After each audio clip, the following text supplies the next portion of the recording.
Okay, good afternoon. In accordance with Section 45 and 53 of the Planning Act 1990, as amended, this meeting of the Committee of Adjustment, City of Toronto, is called to order. The Committee of Adjustment consider application for variances from the provision of the zoning that applies to property, permission to extend or alter lawful non-conforming uses, and also consent to survey property to create new lots.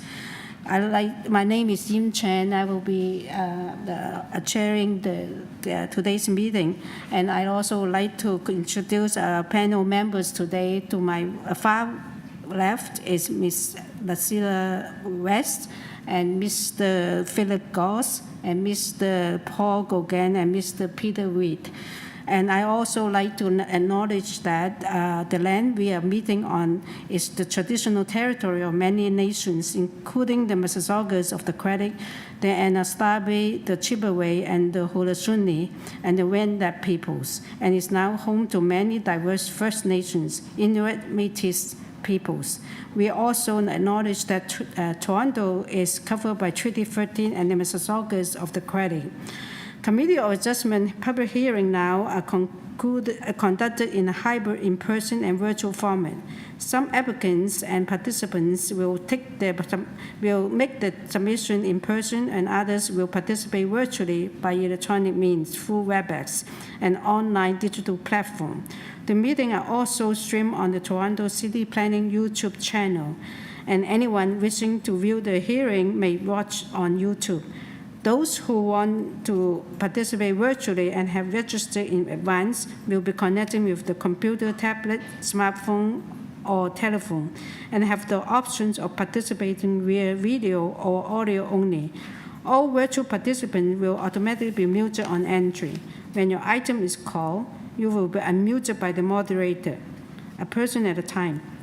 We ask that you will mute your devices until you're called to speak.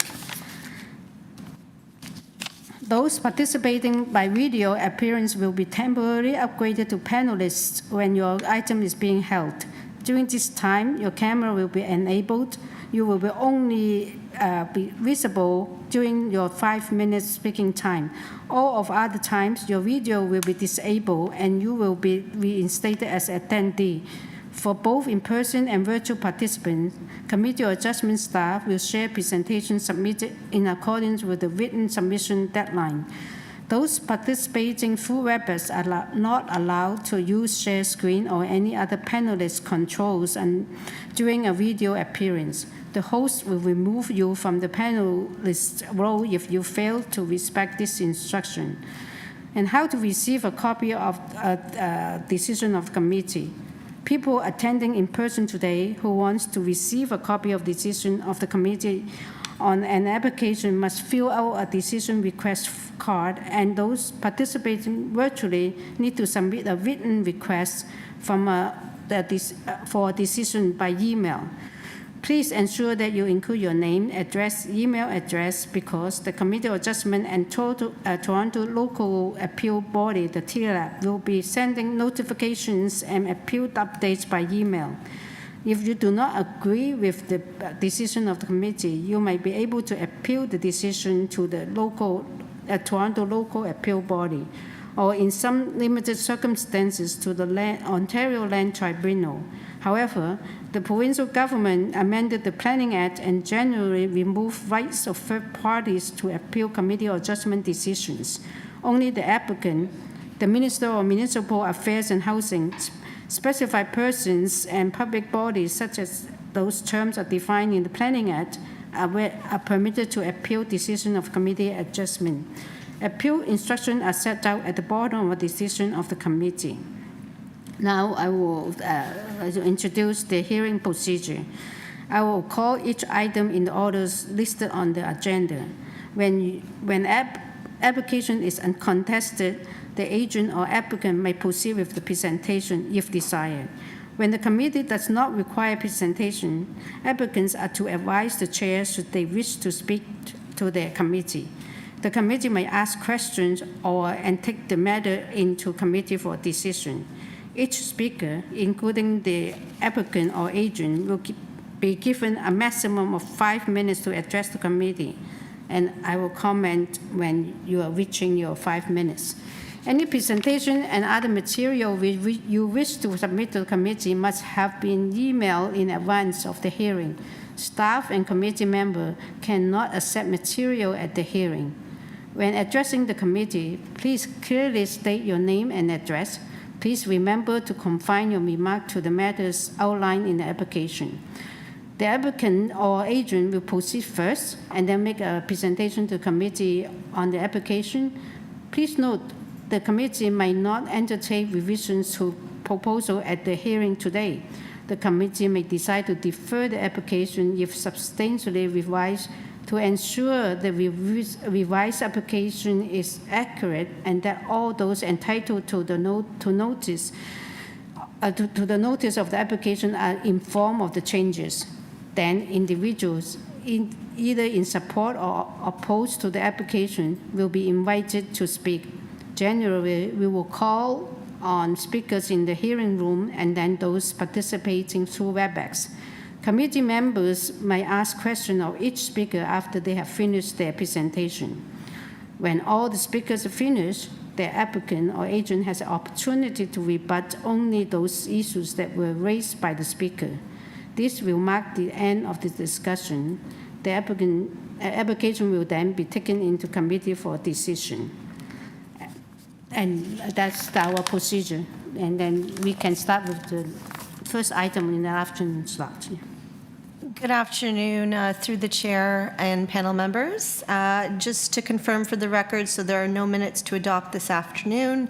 There are no files to be closed or withdrawn this afternoon. Conflict of interest, yeah. And we can ask if there's any declarations of interest. No. See none from panel members or staff. No. And in terms of deferral requests, there is a deferral request for this afternoon. Okay. Yeah. So there's a deferral request for item 24, Okay.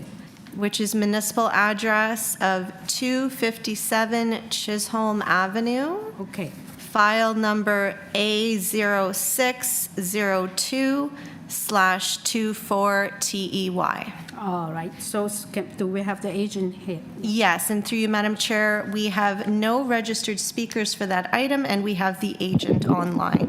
Okay. Yama Assad, you've been unmuted. Good morning, good afternoon, committee. My name is Yama Assad, 320 Queensmere Avenue, Unit 515, Toronto, Ontario, M5P2Y3. Okay, thank you. You're requesting a deferral. Can you tell us the reasons, please? Yes, I was able to resolve some of the variances with the planner who reached out to me. I'm just waiting on the zoning examiner to confirm those revisions, and hopefully I can withdraw my application at a later date. Oh, I see. Okay, that's a good reason. And then, yeah. So do we have a motion? Thanks, Chair. I move that we defer the application to allow the applicant enough time to work with planning. Okay, anyone like to second that motion? With Mr. Gauguin first, I see. All in favor of the deferral? I can't see. Oh, Paul, are you in favor? Oh, yes. Okay, all in favor. It's deferred. Okay, thank you.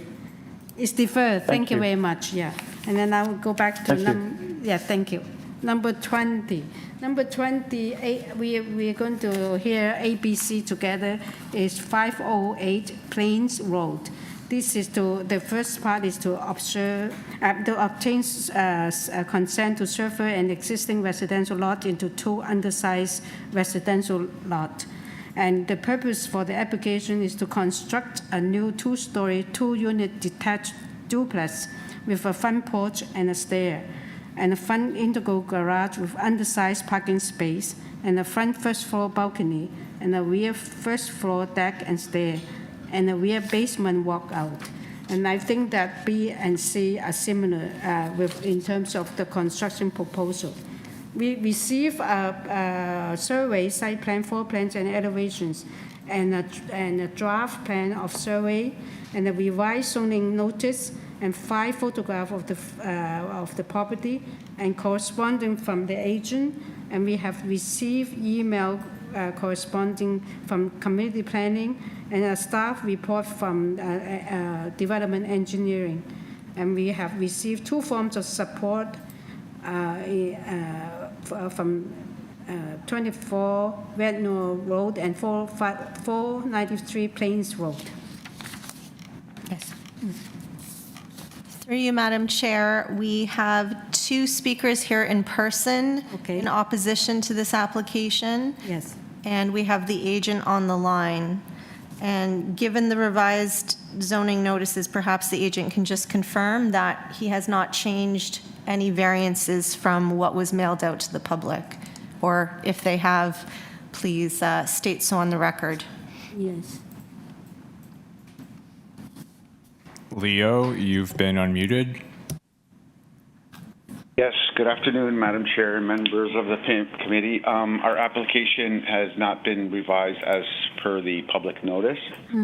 My name is Astandrea at 817 Cosburn Avenue, actually 1 block south of this application, with actually a similar lot size and similar lot frontage, which we are requesting. I am the agent for the owners at 508 Plains. Okay. Our application is to sever the lot into 2 and construct 2 new detached duplex dwellings. Based on our initial staff comments, we have revised our application, which you have in front of you, to remove and reduce our variances from the original application of 13 variances down to 8. Look at variance number 1, 2, 6, and 7. They are all between or in the middle of the proposed dwellings, and we comply with both neighboring properties. If we look at variance number 5, coverage, we have reduced from our original application of 43.5% to now what you have in front of you of 40.5, which is consistent with the neighborhood and what's been approved here at the committee. Variance number 8 is the garage width, I believe is minor in nature, requesting from 3.2 to 3.05, which leaves us with variance number 3 and 4, the lot area and the lot frontage. I typically address the planning concerns. However, in this particular case, if we go 1 block to the east and or 1 block to the south, most of the lots have similar lot area and lot frontages as we are requesting. And as I mentioned earlier, I live at 817 Cosburn, which is 1 block south, and my lot is 6.09 meter frontage and the lot area is 180 meters squared. In addition, it is the municipal, provincial, and federal mandate to create more housing. Considering the Toronto housing shortage, this is a perfect opportunity to create additional housing, which will have a total of 4 units. I'd just like to mention, and as a right, we could construct a 4-plex, which would have a greater massing scale and height. But I believe this would have a greater negative impact than what we are proposing. We did have canvassed the neighborhood, and generally speaking, there wasn't any concerns during our canvassing. Therefore, it is my submission that this proposal does meet the 4 tests of the Planning Act. Thank you very much. Yes, we would like to hold our question to you, and then we're going to hear the oppositions first. Okay. Yeah. Through you, Madam Chair, the speakers are going to be in the room. Yeah.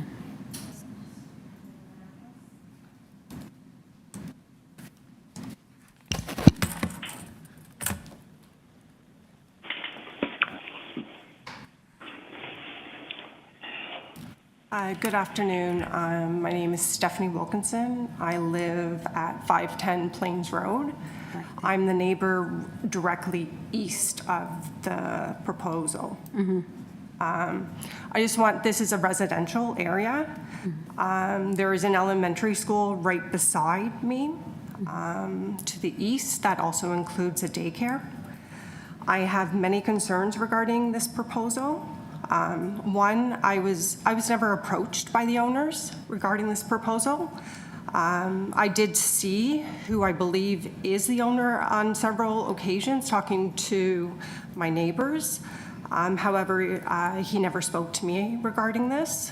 One of my questions is that we share a garden bed at the front of the property, and I don't know what the plan is for that. Also, there's a concrete walkway between our dwellings. I don't know if them building is going to affect my concrete walkway, and if it does, what are they going to do about that? Also, the proposal is 2 separate duplexes. On Plains Road, there are no 2-story duplexes. There on Woodmount there isn't, on Redner there isn't.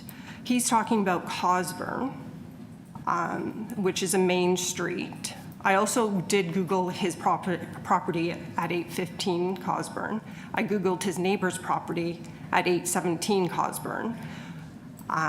There's very little soft landscape on those properties. It is concrete driveway beside soil.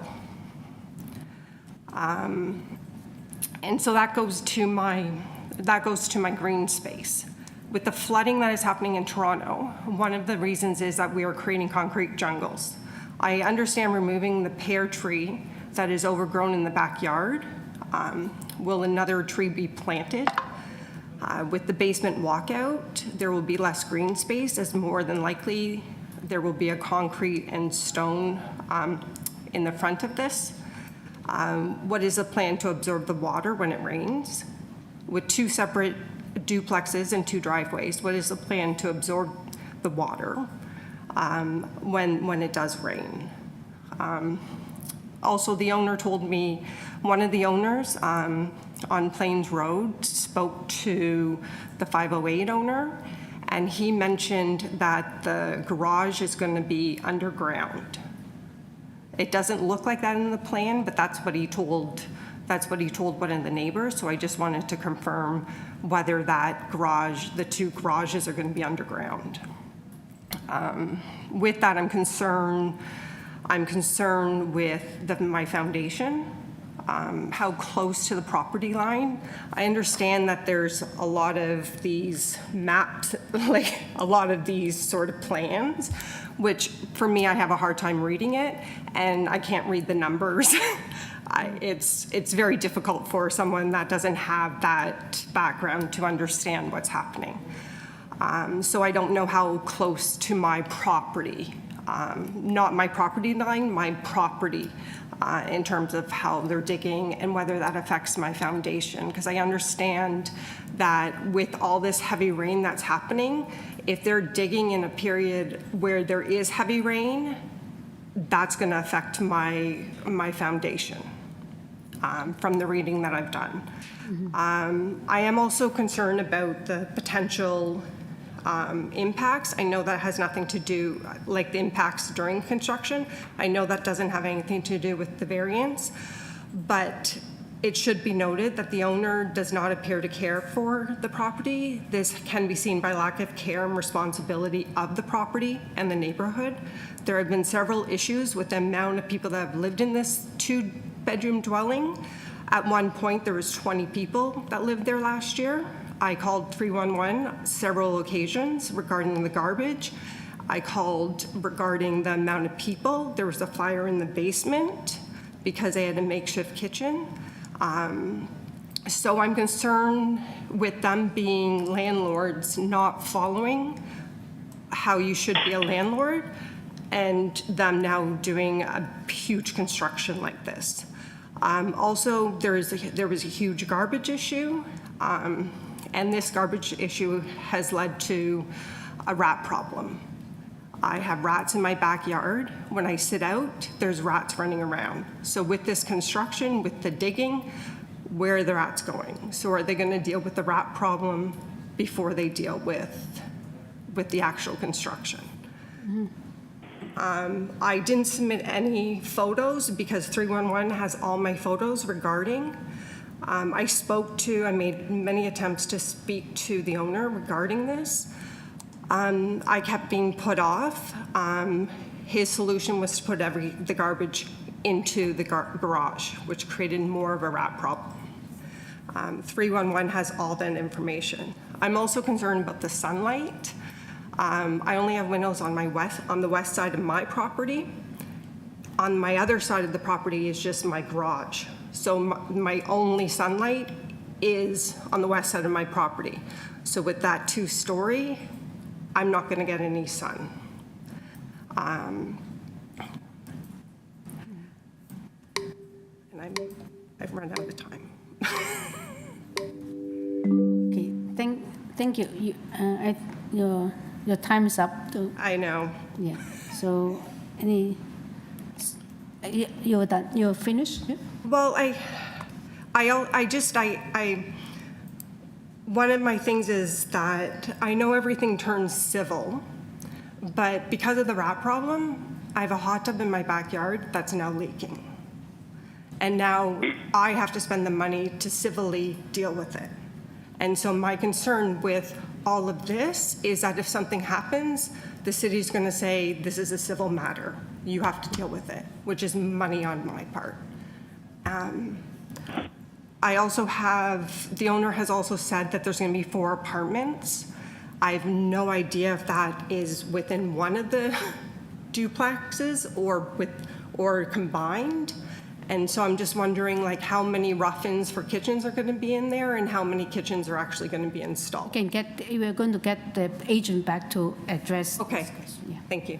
Yeah, Thank you for letting me go. You have over. we might have questions. But I do.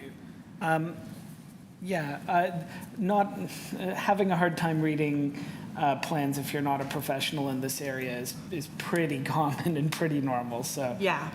we definitely have sympathy on that, and we'll get the agent to answer some of those questions. I don't think I'm talking out of line, though, to let you know that it's a basement apartment with like a home above Okay. times 2. So Okay, that okay. side by side. So that's sort of the orientation. But that is sort of my preface to my question, because as the agent said, and it is true, in Toronto, we are now zoned to see a gradual evolution of neighborhoods. Mm-hmm. And that includes the fact that as of right, you can put on a lot like this a 4-plex, so 4 apartments within one building. Yeah. And city planning actually had an email comment that would in some ways be their preference. And so assuming that there's going to be a project here, which I think there is going to be because the owners want to develop it in some way. Yeah. Do you have any preference as between what they're asking for, which is sort of 2 single-family homes side by side with garages and basement apartments, versus not having us sever the lot, and then we can assume what they would bring back later would be sort of 4 apartments within amassing on that home? Do you have a preference between those 2 options? If you were to, I understand your preference might be neither, but if you were to sort of decide as between those 2 options. So I think when you're talking about severing the lots and having two units per lot, I think you have to look at the residential area. And I understand that there is a housing shortage, but I don't think we're talking about a housing shortage when it comes to over $1.5 million is probably what this is going to sell for, $2 million.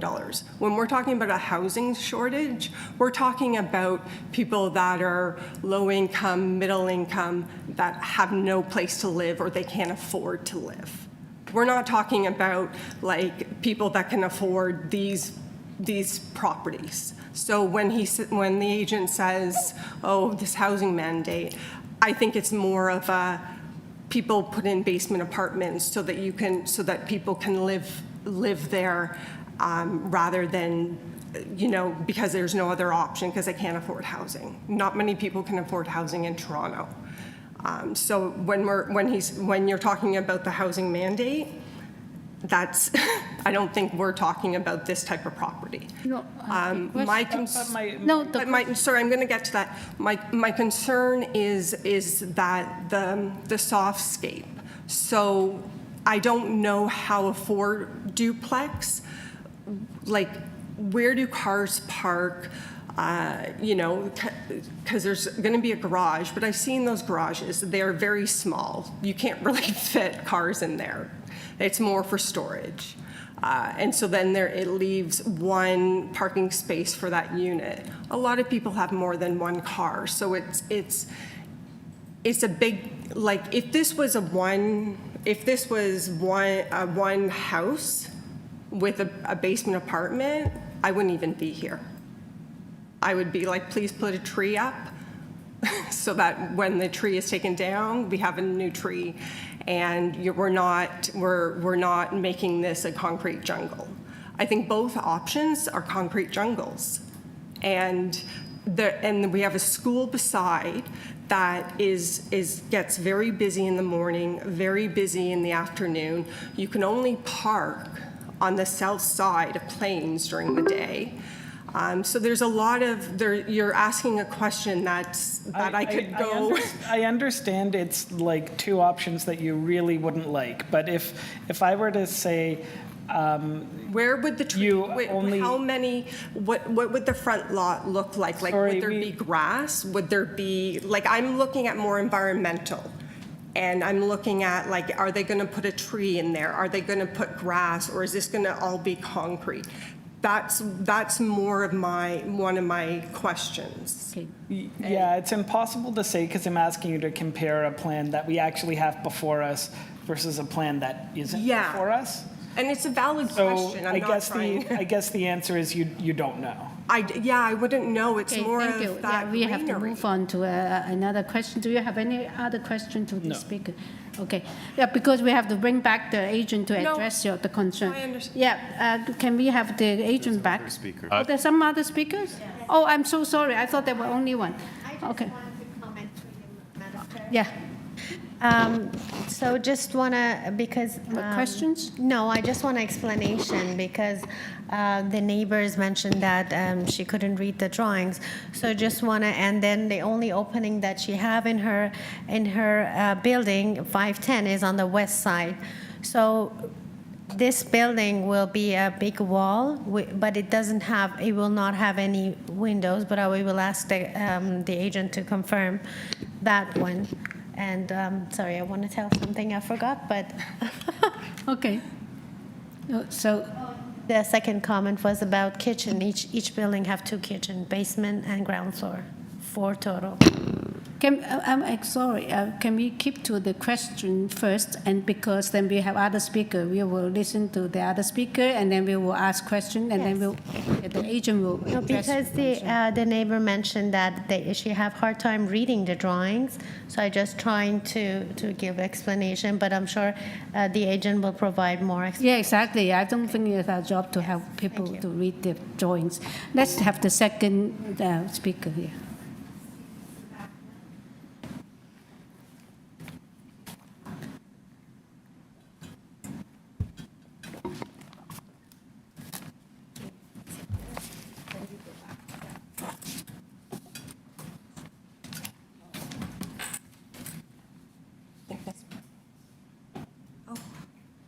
Hello, can you hear me? Yes. Yeah, thank you. My name is Shiho Satsuka. I'm at 343 Woodmount Avenue, which is directly north of this property. So we are sharing the property line. And this is my first time coming to this kind of meeting, so please excuse me if I'm not doing properly. And I'm also, I also don't have the background of, architecture or anything. So I try my best to understand the plan, but my concern has some similarity with the other previous speaker. First of all, even though the agent said that it has been canvassed in the neighborhood, I've never consulted or never heard about this plan. So it was a big surprise to me. And it may be difficult to imagine just on the plan, but this area of Woodmount and Plains Road is quite different from the south of the Plains Road, because all the houses in this block are a single house, a single family, mostly bungalow. Until very recently, all the houses in this area are the single-story bungalow. So having undersized 4-unit duplex is radically a big change in this particular area if you walk in this neighborhood. And I do have some concerns about safety issue and traffic. As the previous speaker said, that there's a school and daycare just beside this two houses, next to the previous speaker's house, there's a school, and it's really busy during the morning and afternoon. So in relation to that, I'm really curious about the parking space. I'm wondering if there are enough space for the car for 4 units in this undersized garage or parking space. And it would change the traffic and safety of the neighborhood quite radically. And I'm also concerned about the environmental issues. This area is prone to flood. My next neighbor and my neighbor in front of my house had experience of having flood. So having concrete all over again might affect more about the flooding issue in this area and prone to flood. My house might be affected for that.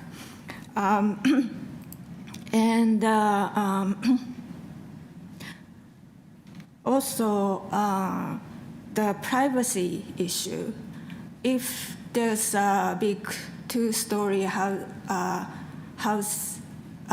south of my property, and the building is extended to north, then I'm wondering about the sunlight, how that would affect my house, and also the very small backyard for 4 units. It may cause noise issue. And also, I didn't know, I wasn't aware of the removal of the big pear tree. The pear tree is really loved by people in the neighborhood. It's a beautiful big tree, and one for environmental issue, but also privacy. If the pear tree was removed, then maybe the person in the second floor can see my house and what I'm doing in the backyard. There's no kind of screen from there. So there's also a beautiful Rose of Sharon tree on the other side of the backyard. I'm curious what kind of environmental issues and privacy issue will be addressed or mitigated. Yeah, your 5 minutes up. Do you have you finished there? Yes. Okay, thank you very much. Do we have questions to this? Yes, we have some questions. So I'd like to ask you the same question, and I know it's a tough one to answer, and if the answer is you don't know or you can't know, that's fine. But just assuming that if we said no to this application, they'll come back with an application that's a fourplex, 4 apartments within one building on the existing lot, rather than 2 separate homes on 2 different lots. Do you have a preference between one or the other? Yes, no, I don't know. Well, I think it's not the matter of the type of building, but the matter of the possible potential noise issues and the parking space issues and safety, privacy, all these kind of issues. So it's quite a radical change to have 4 units in such a small lot. So. Yeah, I understand. Okay, thank you. Thank you. Yes. Let's bring back the agent to address the. Can I ask Oh, you still. I didn't see your hand. Yeah. One more quick question through you, Madam Chair. So you referred to 2 big trees in the backyard, is that correct? One is very big, and one is relatively big, not the tall one. And you said it's pine tree? No, Rose of Sharon. A Rose of Sharon. Yeah, so it doesn't grow too big, but during the summer it has really. But the big trees you're referring to is not Rose of Sharon, because that's that's it? pear. That's that one. Pear is a big one. Thank you. Yeah. Okay. Okay, thank you. Yeah. Thank you. Okay. Now, no more questions to the speaker, so we go back to the agent then.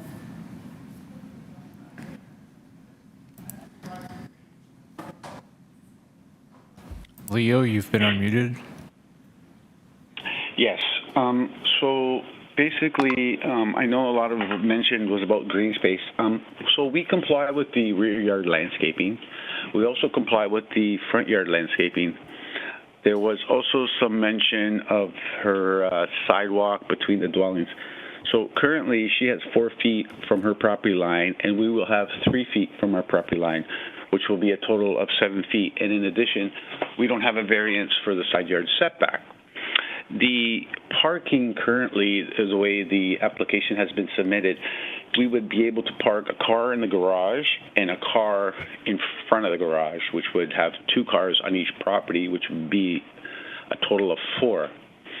If we were to construct a fourplex, we would not have 0 parking, and the massing, the scaling, the effect of the fourplex would be, in my opinion, not appropriate for the neighborhood, and it would be overbearing considering what we're proposing, and 0 parking.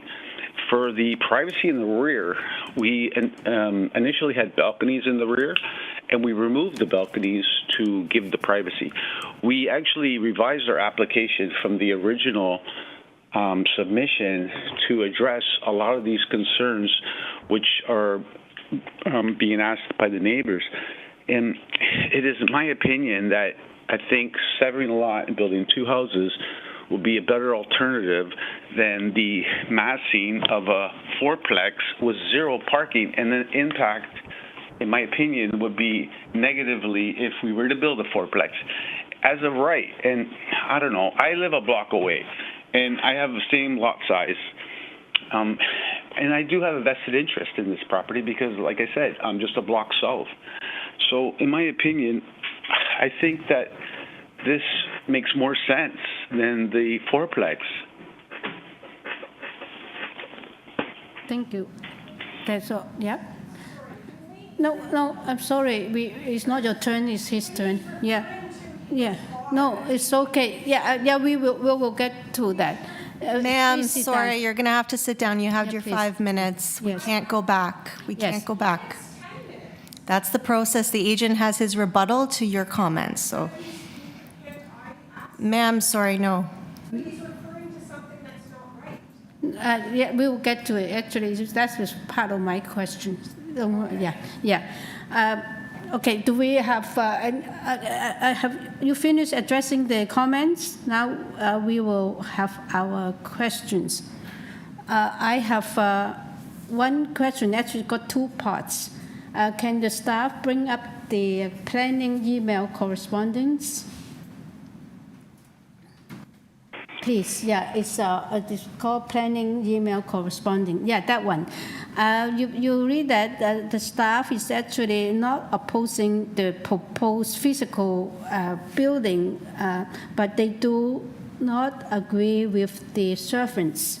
And based on that, that's my second part of the second part of my question is that you do mention that your property is very close by, but do you have a better argument in terms of producing an area in the same area that have similar lots with a similar configuration, with a similar frontage and area?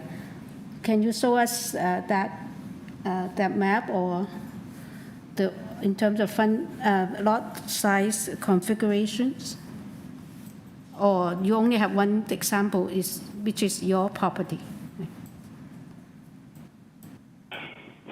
No, there are many examples. If you go one block to the east and one block to the south, yeah, I'd like to see. Yeah, mostly, that's my question. Do you have a map to show us, just to explain to us that there are actually more similar lots? I think that is one of the concerns of your neighbors too. Yeah. Well, I don't have the map, but I do have. If you could pull up the zoning, if you could pull up the zoning map, it'll show you that most of the houses, just one block east and one block south, are typically 20-foot lots, frontage, and similar sized lot areas. But how come planning did not see that, and then it seems that this corresponding is stopped when they say they do not support these servants. Are they not aware that it's a very typical lot configuration there? Yeah. Yes, generally speaking, I try to address planning concerns, but in this particular case, I just disagree. The only reason I disagree for the severance is because if we were to build an as-of-right fourplex, the massing, the height, the scale would be bigger than what we are proposing, and with zero parking. I don't know, no, it's fine. I've been doing this for a long time, and typically, yeah, like I said, I try to address planning's concerns, and this is why we did revise our application from 13 variances down to 8. Mm-hmm. And most of the variances are minor in nature, and it does make more sense for me to sever the lots and build 2 dwellings as opposed to one big, massive dwelling with zero parking. Mm-hmm. Oh, okay. Through the chair, just a point of clarity, because I know you were referencing the community planning email. Community planning did also submit a late staff report recommending refusal of the consent and minor variances. Yeah, that's the same. They are the same position. That's why I'm saying there's no move forward. Okay. All right. That's all I want to bring the attention to. Yeah. Okay. A question for the applicant? Yes, please, go ahead. Okay, so not to beat a dead horse, you don't want to do a fourplex, but was it? What's the underlying reason, other than what you're saying is you think this will impact the surroundings less? But from your client's perspective, as someone who has this and wants to develop it, why this configuration and not the fourplex that planning sort of pointed you in the direction of? Well, because the owners want to actually move into the units above and rent out basements. There's one owner and his brother, so they wanted to live in the units, and that is the reason why. And again, I feel, I truly believe that it makes more sense than to build one massive fourplex, which will have a much larger massing and zero parking again, and it is near a school, so I don't know. Oh, okay, thanks. Thank you, yes. Okay, any more questions? Yes, please go ahead, yes. Just through you, Madam Chair, is there, based on the photo that online we can see, there is 2 trees shown in the backyard. Have you already removed those trees? Because the elevation of the building you provide us, the photo, doesn't have those 2 trees on the background. Or when you look at the image from Google Plan and elevation, there's 2 evergreens. No, it doesn't show in these photos, but online. Yes, so there are 2. if you make it a condition to get the urban forestry clearance, we will get an arborist report and make sure we can either keep those trees or find a solution if you make it a condition upon forestry approval. So, no, my question, maybe I just ask you another way.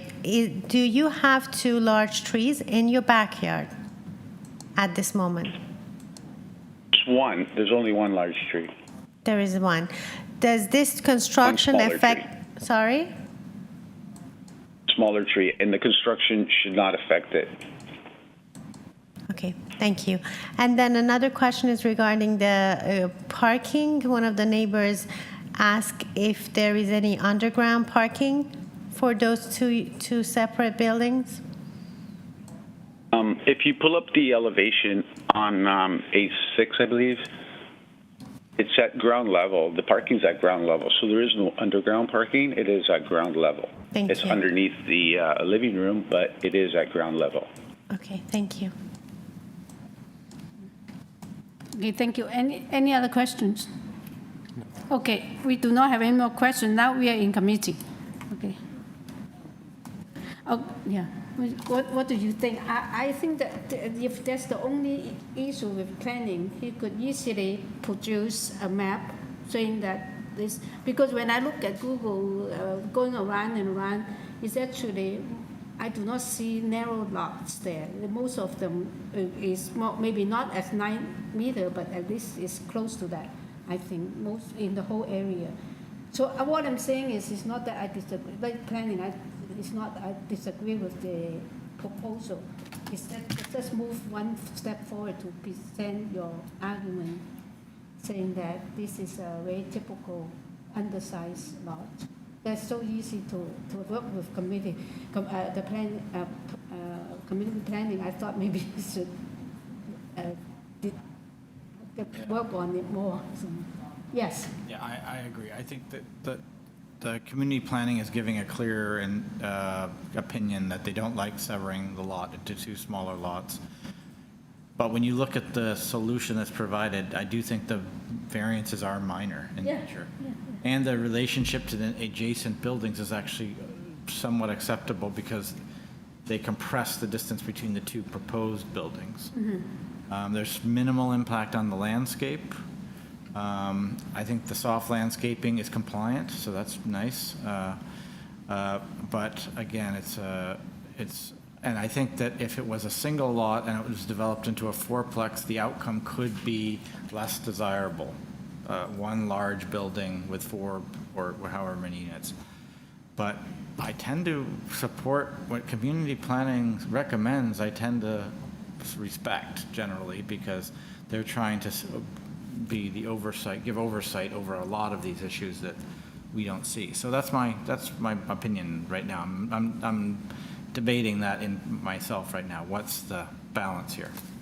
Yeah, I almost thought that they can just go back and discuss this more, and then maybe they will satisfy both plans, because what it is, there's fourplex is a new bylaw just came in, and then it seems to be the official plan's direction is go encouraging Well, and that was what I was going to say, and it may not come as a surprise based on the questions I've been asking, but I actually think a multiplex would be a better use of this lot, more in keeping with the zoning and official plan now that the official plan and the zoning have both been amended to say you can. But I think the applicant is very right that the concerns of the neighbors will be no less with a multiplex, potentially more, because some of the impacts that I think will be mitigated with a multiplex, for instance, there probably will be less parking. To me, I think that's probably a positive because it'll preserve more soft landscaping, which will solve some of these concerns about flooding. But everything is a trade-off. I do think the neighbors might be concerned by less parking with four units. But community planning seems to be suggesting, so if you sever this, you're taking away land from the pool of land that actually is really well suited to this new typology that the city is trying to encourage. Yeah. And you're taking it away forever and turning it into kind of suburban looking homes. So that's my concern. That is very why I agree totally with what you just said, the analysis. The official plan is to encourage multi-units in the same lot, which is their intent of the official plan. The intent of the official plan is not going to suggest you get a larger lot and divide it in smaller lots. That's not part of the multiplex intention. That's what I think it's a little bit of a red herring when we talk about the physical form. But the community planning is supposed only to take a larger lot and divide it without the context of the overall area. That's what I think your conclusion is very much like mine. So, can I comment? Yes. Yes, to you, Madam Chair. We are just, I'm not agree with you and Philip because I think the city's direction is completely obvious in a report. We have it in front of us. They provide this report based on the lot study and lot coverage, lot study and lot frontage that they have. We don't have the chart in front of us. But I trust them that they study, and for this particular neighborhood, they have certain lot study, which by severing this lot, that will not fall within that lot study or lot frontage that they already allocate to that area. So I understand that city wants to provide more housing, but apparently for this particular area, that won't be. The staff probably recommendation because we have a report from them, although it's late, but we got a 21st of August report from city staff. They can still provide the housing.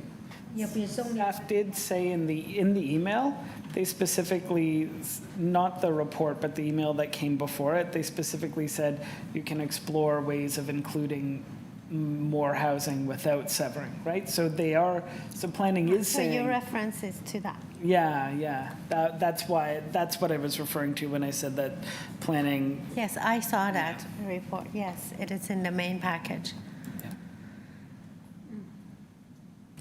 Okay, Peter. Yeah. Yeah, this isn't a very easy one, I don't think. Partly because of community planning's position on thinking that the lots are too narrow, but I actually don't mind the narrower lots. I think I know they are undersized given the context of the area, but I do also think that this is kind of how neighborhoods change over time, and sometimes you have smaller lots, sometimes you have bigger. Change in these kind of post-war neighborhoods is hard because everything right now looks almost the same, right? The houses are all the same shape and. Whereas in different parts of the city, there's a lot more variety. And so I see this as kind of a step towards getting that level of variety, like changing the variety of lot shapes and housing typology. And actually, like like Paul said, looking at the variances, like they're really minor. Like there are no soft landscaping variances, and they've been masked in a way to lessen the impacts on the neighbors. So I understand that this is a departure, but I support the application. Okay, thank you. Yeah, anyone want to make more comment? One last comment. I think is that what we do. The problem is we don't know what a multiplex solution would look Yes, like on this site. Yeah. But my gut suggests that it would not align with the neighbors' expectations. And this would be potentially a better solution for the things that they consider mass, height, neighborhood feel, streetscape, things like that. But we just don't know the answer. So we have to make our best decision based upon what we see in front of us today. Yeah. Okay. And I tend to agree with you that this probably aligns better with the neighbors' expectations, but then I come back to, are the neighbors' expectations in line with the official plan and the zoning? So it looks like we might have a motion. We discussed it. This is a tough one only because our job is to probably observe the intent of the zoning bylaw. In one way, it is a bit of a deviation, right? But on the other hand, at the end, maybe we have similar thing. Physically, I mean, it's difficult to turn it down if, in terms of massing, what they propose is quite reasonable. And when I look at the neighborhood, not too far away, they have some kind of similar structure, like attached, semi-detached with front garage. Anyway, so. Yeah.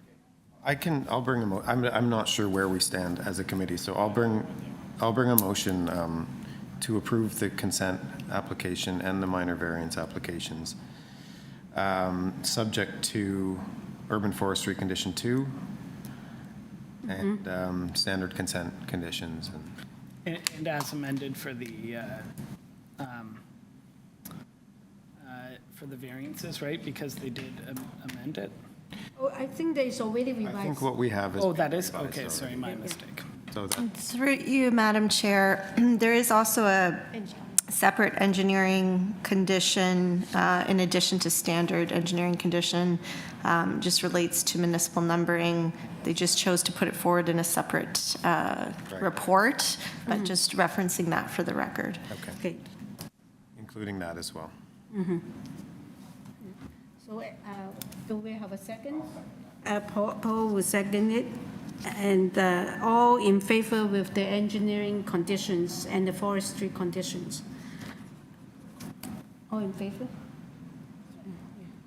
3-2. Both.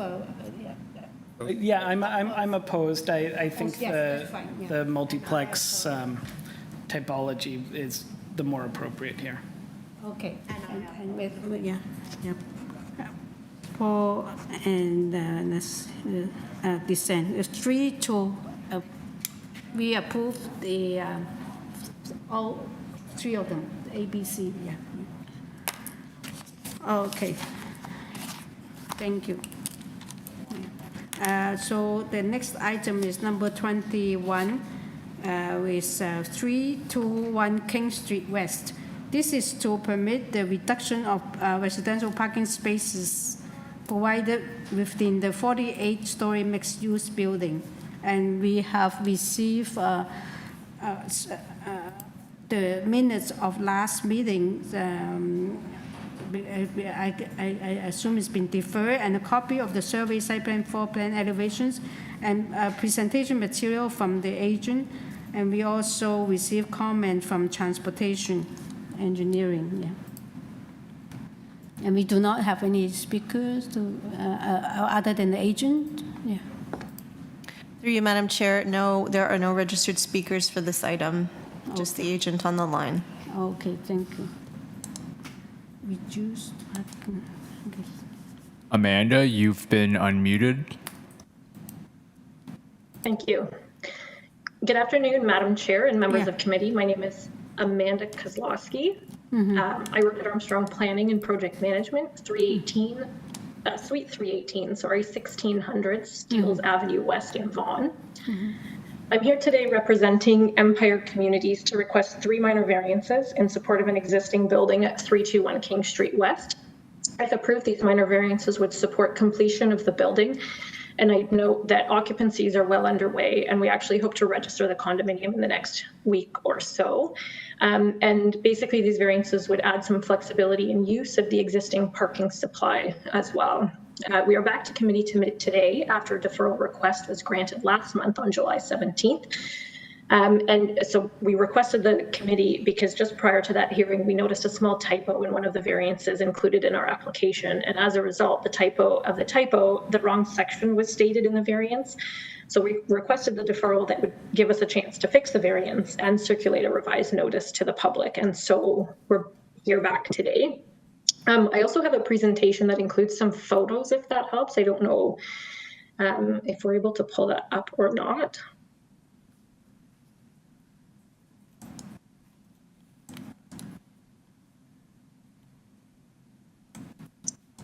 There was actually a separate presentation. Here we go. Okay, so next slide.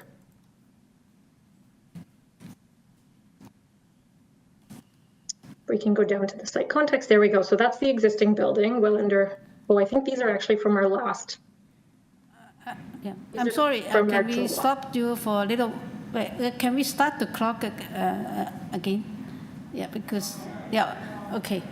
Yeah, all right, continue, please, yeah. Okay, so that's slide materials from our last presentation, but I'll continue and I'll just reference, there's some photos in that package that may be helpful. So as I mentioned, I'm here today requesting 3 minor variances, and generally speaking, only 2 standards would be varied, including one to bylaw 494-2007, which is the parking bylaw, and the site-specific bylaw 122-2020, while the other standard only needs to be varied in the site-specific bylaw. So variance number 1 and 3 today before you relate to parking space size. And if approved, they would permit 3 small car parking spaces that are a minimum of 2.6 meters wide, including an encroachment, and 4.9 meters long. And those variances are to 494-2007, the parking bylaw, and 122-2020, which is the site-specific bylaw. Variance number 2 relates to minimum parking requirements, and it would essentially, if approved, decrease the minimum number of residential parking spaces required on site from 63 to 45 equivalent parking spaces. There we go. Yep. So small car parking spaces is permitted as per the site-specific bylaw. However, there was some differences of interpretation of the clause that allows it. And so variance number 1 and 3 are meant to help eliminate any possibility of future misinterpretation to that clause. Essentially, the small car parking spaces are required because during construction, HVAC and other mechanical equipment was installed adjacent to 3 parking spaces. And under the parent bylaw, these spaces are undersized, and that is often the case. We knew something would come up, and so we accommodated or accounted for that in the site-specific bylaw, but there was no specific reference to whether or not it included an obstruction, which it was meant to. So those parking spaces are obstructed, but do meet the site-specific size requirements. We just want to make sure that obstruction is a permitted, that one side can be obstructed. Those car spaces also have an encroachment that sort of falls outside of the 4.9 meter length that is permitted. But again, just making sure that we've caught everything. These parking spaces have not yet been sold, but would be sold as undersized parking spaces, and purchasers will be made aware of the as-built condition, so they would know they're getting an undersized unit. As I mentioned, we're also requesting a reduction to the minimum number of residential parking spaces on site, and that would maximize flexibility in finding end users for all available parking. There's currently a greater supply than there was demand. So the site-specific bylaw requires 63 equivalent parking spaces on site. So right now we meet that requirement. And in doing that, we have 3 car share parking spaces, which are equivalent to 12 spaces, and 51 residential spaces. So if you walk the site today, there's 54 actual parking spaces. What we're requesting today is that the overall minimum requirement for residential parking spaces be reduced from 63 to 45 equivalent. So if approved, the now 45 required parking spaces would include 3 car share spaces equivalent to 12, which is the same as is currently provided, and 33 residential parking spaces. And so there would be 36 sort of actual parking spaces allocated to the residential use. This would leave 18 extra spaces that would be sold or could be sold to retail or residential unit owners. So the parking spaces are there. What we're doing is just trying to maximize the future end user, like the opportunity to purchase. So to be clear, this variance does not reduce the total number of parking spaces actually provided on site. It just allows for the reallocation of them if a retail unit owner wanted to purchase more spaces. It's my respectful submission that the 3 variances being requested today are sort of technical in nature and that they meet the 4 tests listed under Section 45 of the Planning Act. They meet the general intent of the city's official plan. They meet the intent of the zoning bylaw. They represent appropriate development of the land and are minor in nature. The existing development incorporates the same amount of parking as previously approved.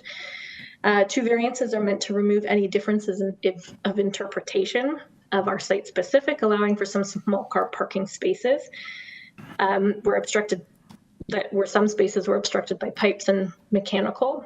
And 1 variance would provide flexibility in finding end users following low residential demand.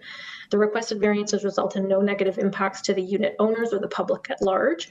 So I'm happy to answer any questions that you may have, and would just end that they're technical variances that would help facilitate and maximize use within the future condominium and really wouldn't have a negative impact on unit owners or the public.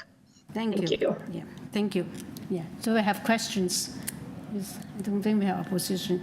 No, we don't have questions. Yeah, we do have a question. Yeah, please. So, through you, Madam Chair. I wasn't here when this application had been deferred, so I'm trying to understand what did you, because you during your presentation you mentioned that this was the presentation that you prepared for the previous hearing. So, and I understand that you defer it so that you were just dealing with parking issue, or did you obtain zoning review? What did you change from the time you deferred this application? I know the variance, you had 2 variance, now you propose 3 variance. The variance number 2 is the same. Would you please explain what kind of modification have you done to the application since you deferred this application? Certainly. Through you, Madam Chair, yes. Variance number 1 is generally the same. What we're referencing in variance number 1 now is section 2A, which is the definition of the size of a parking space and sort of the reference to an obstruction. In our first variance, in our first request, it was misidentified as 2E, and that was just a typo that we made, unfortunately, but the variance and the content of the variance was the same. If you look at variance number 3, that's essentially just making sure that there is no misinterpretation of what the small car parking space is considered, because as we were talking with planning staff and as we were talking with our zoning, our sort of our zoning specialist,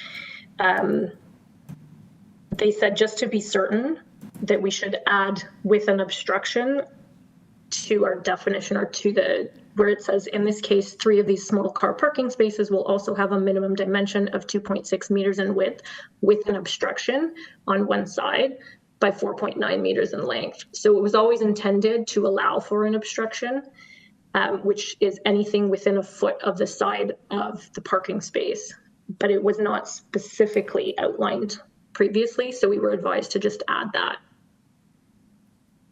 But what did you actually change in terms of a design, or does this application changed from the time? No. I understand you add the 3rd variance, and then I understand the explanation. But did you do any other modification? Through you, Madam Chair, there's been no change to what's happening in the underground. There's been no additions or subtractions to the actual spaces themselves. No. Have you got any zoning reviews since you deferred this application? Since we deferred, no, there was no time to complete a zoning review. So basically, it's the same application, you just add one variance to clarify the issue you explained, and is that correct? We added variance number 3, through you, Madam Chair, pardon me. We added variance number 3 out of an utmost abundance of caution, and then fixed the typo in Yes. variance number 1, 1. where it said 2A, or sorry, it said 2E 2E. previously, and now it says 2A. Yes, thank you. Yeah, so, yeah, it's clear now, right? Yeah. Any other questions? Okay, no, we have no more questions, now we're in committee. Yeah, this, even the reason for the deferral is to do what they have done. The reason is to clarify the bylaw, and then they put the third variance in it just to be more watertight, because it did not have the clause of the obstructions, on one side. Previous. I'll move this application that we approve. I think the reasoning behind it, with the unique nature of the parking, the obstructed parking spaces, makes complete sense. Also, the Empire definitely knows their market and knows their customers, and so they're producing a solution that's compliant. And also, to be honest, they're not asking for more parking spaces; they're asking for less, which is unusual usually. So I think it's minor in nature. I think it's completely approvable request, so I recommend we approve. With no, I don't think that's Staff in. report? there was no staff. Yeah, No there, questions. oh no, it was There is retracted. staff. Through the chair, the previous staff report was retracted, and we can have staff pull up on the screen the email from community planning. It's in the very late material folders, so you wouldn't have it in your package. But we do have correspondence from community planning indicating they're retracting their previous concern and previous condition report. Yeah, no condition. Yeah. Yeah, I'll second it. I will say that, the applicant sort of proceeds at their own risk when they're rushing to try to register a condo so they don't get the zoning review and do this on a waiver instead. But that's not a reason not to approve it where the variances themselves are minor. So good luck. Hopefully you got your So you. got it right, but I'll second it. Yeah. Okay, all in favor? Are you dissent? Yes. Ms. West dissent is 4-1. Thank you. The reason why is you do not think is, what is the, I don't think it's minor. you don't think it's minor? Okay, thank you. All right, it's approved. Thank you. So we, number 22 is number 9, CROYDON Road. This is to alter the existing 2-story detached dwelling by constructing a partial rear 1-story addition and a rear ground floor patio. The existing rear ground floor deck will be demolished. We received a survey, site plan, floor plan elevations, and cover letter from the agent and a tree report. We also received 5 letters in support, all signed by residents on CROYDON Road, or CROYDON Road, sorry. Through you, Madam Chair, there are no registered speakers for this item, and the agent is on the line. Okay, thank you. And they're only asking for 1 variance. Yeah, all right. Sean Galbraith, you've been unmuted. Good afternoon. Yes, can you tell us your name, first and last name, and your address, please, for the record, yeah? Sean Galbraith, planner here on behalf of the application, 18 King Street East, Suite 1400. Thank you. Since you do not have any one to oppose, and I check whether we need a presentation from you.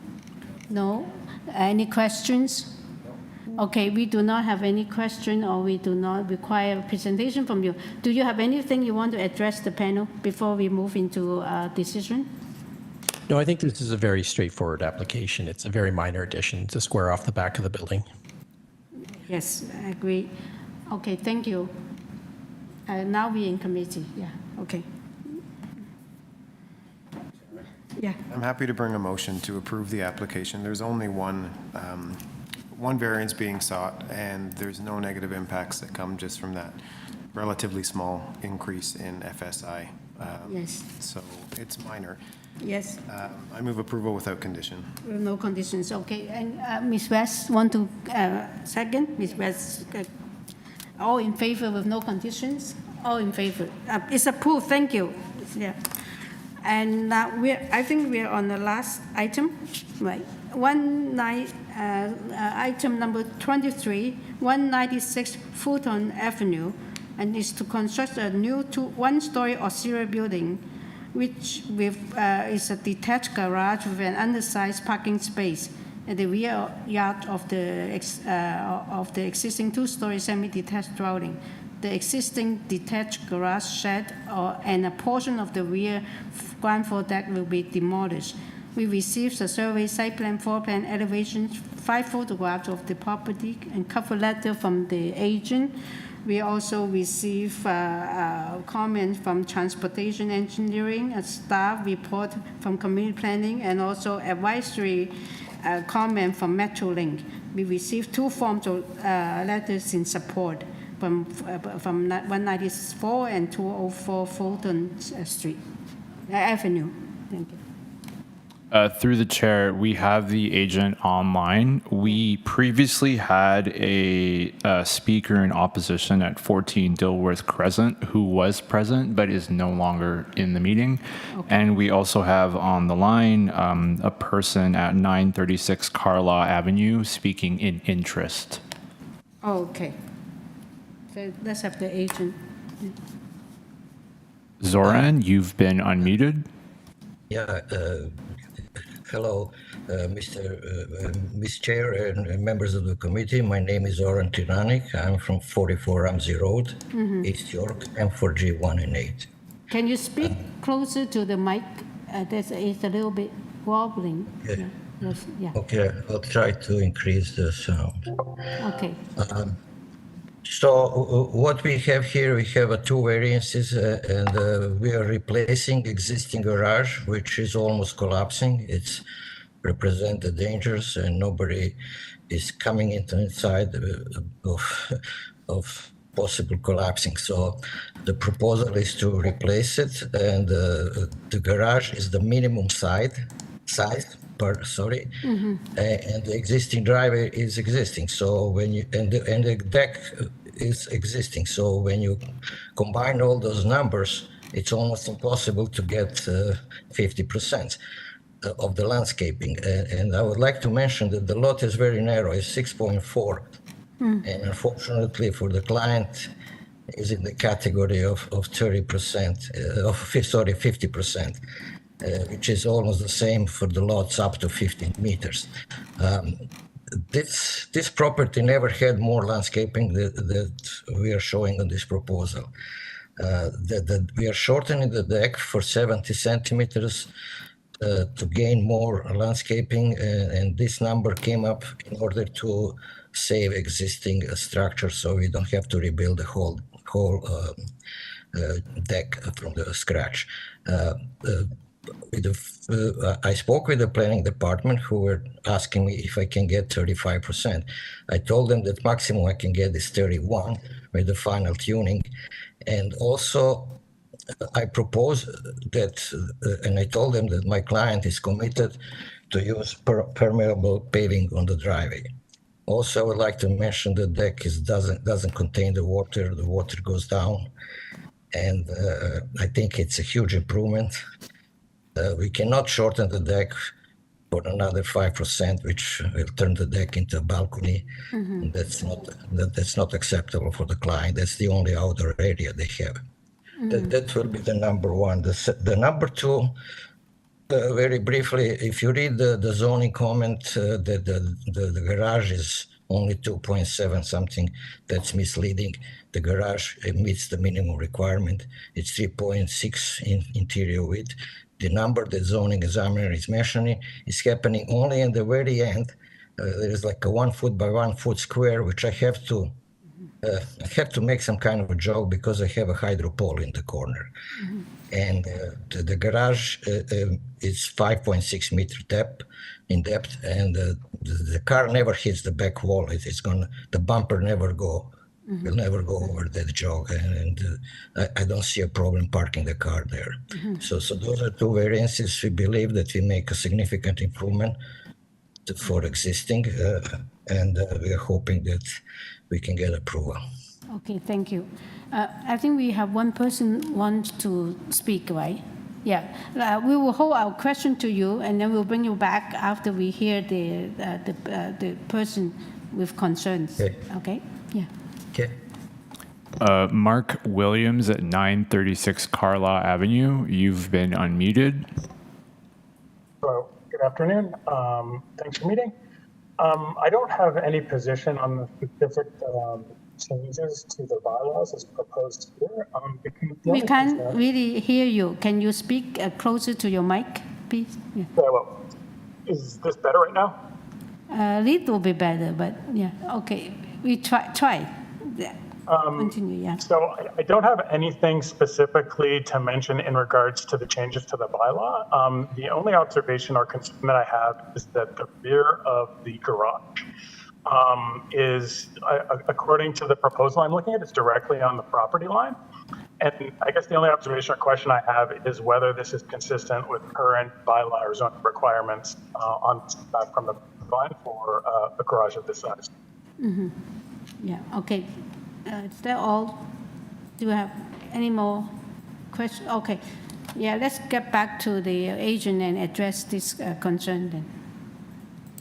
Yeah, we are allowed, most of the garages in the backyard, when you have a semi-detached, are back to back, and the zoning allow us to go zero clearance.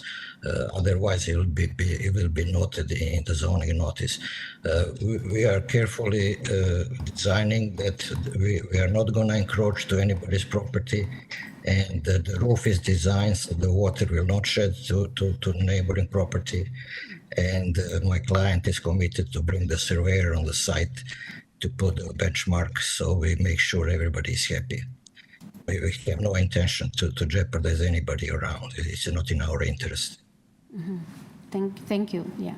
So, any question to? Yeah, I do have a. Yeah, go ahead. Yeah. Thanks, Chair. To the applicant, you mentioned that you were willing to put in permeable pavers in the driveway. Could you explain which portion of the driveway? Actually, I didn't mention, but I already revised the drawing and sent and I sent it to the planning department. You don't have the drawings. I'm showing the entire backyard for sure, but my client doesn't mind if the entire driveway is a pebble. It's in the same design, but it's the question with the neighbor, because the driveway is not private. It's shared with the neighbor. So if he wants to share expense to do entire driveway, we will do it. Otherwise, the entire rear yard of our property at the back, and it's about 14 square meters. So when I combine 14 square meters of those paving and the existing landscape that we are showing, we are almost 50%. We are 49.3%, but the planning department doesn't consider permeable paving as a landscaping, right. Even though I don't see a difference between this and the grass, which that they are both permitting water to go through. It's. Right. Okay. Just to confirm, so you're saying the portion behind the house, wrapping around the deck until the property line? That's correct. That's for sure. Yeah. But we don't mind going the entire driveway, but it depends on the neighbor. Understood. Okay. Thank you. Yeah. We just need a specific description of the area. Yeah. Okay. Yeah. For now, for sure, this 14 square meters from the back wall to the garage, the full width to the deck and the property line. Okay. All right. Is that under assuming your neighbor right next to you, which you share the same driveway, will agree to change that into permeable paver, or you will just still go ahead if they do not agree? Is that how? No, we'll do this portion of 14 square meters that I'm showing. You see that it says asphalt, but that's original. I changed this already. But so that portion from the backyard to the property line, to the middle of the driveway, to the garage, we're gonna do this for sure. That's 100%. I cannot commit to the neighbor has to decide if he's gonna get involved with the money. We can do the entire driveway in his area in front of the garage, but Okay. I cannot guarantee that, you know. All right, yeah, so, okay. So any more questions? Okay, do we have a motion? Yeah, Philip? Yeah. Yeah, I'll jump into a motion. You can see like it's patently obvious from the photos that they had no choice but to replace this structure. And with no choice but to replace the structure, they're then forced to seek these variances, and it turns out it's, you know, an improvement for the community because they are improving the soft landscaping, even though it still requires a variance. So for those reasons, I move to approve this, subject to the condition that the driveway between the back wall of the main building and the garage be constructed with permeable pavers. Yes. Peter will second it, and with the condition of permeable paver. All in favor? Okay, unanimously approved. Thank you very much. I think that concluded our today's Thank you. hearing. Thank you very much. Thank you. Yeah, thank you for coming. Thank you, bye. Thank you, everyone, through the chair. So we are adjourning this meeting at 3:57 p.m. Okay, yes. Thank you, everyone. Thank you, staff members.